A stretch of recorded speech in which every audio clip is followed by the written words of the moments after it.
right now I've changed to my wooden spoon, simply to make sure that I don't overwork it, which is very popular on the Great British Baking Show.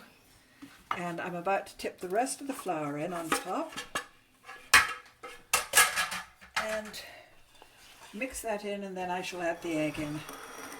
Thank you, Julia. I like to help wherever I can. Absolutely, mother's big helper, right?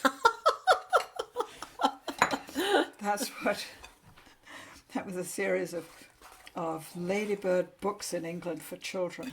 We had little golden books with Yes. the same title, yes. Same sort of principle. So all I have to do now is this. I've stopped using the electric mixer for two reasons. One, I can feel this better when I do it like this. Get the last of the egg in. And I hope you noticed my gorgeous eggs.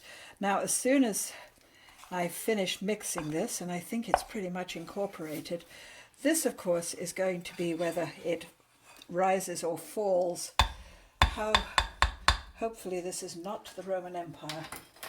I'm now going to tip it into my floured pans, and it's going to go straight into the oven.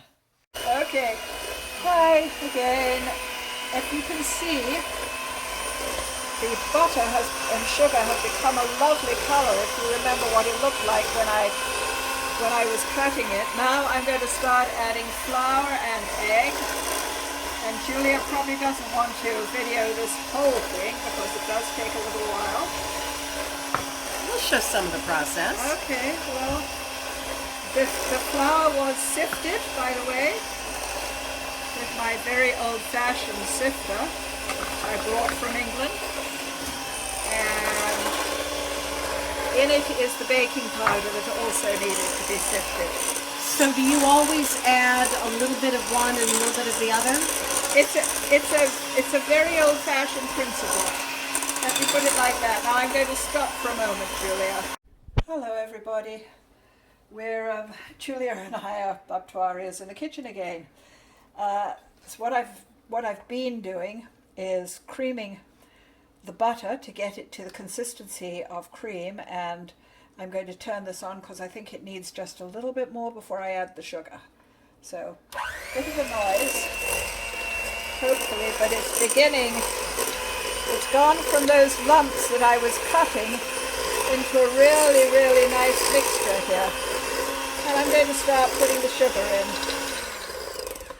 Now, this is the caster sugar that you ground. Oh yes, this is the caster sugar. Hang on, let's do this.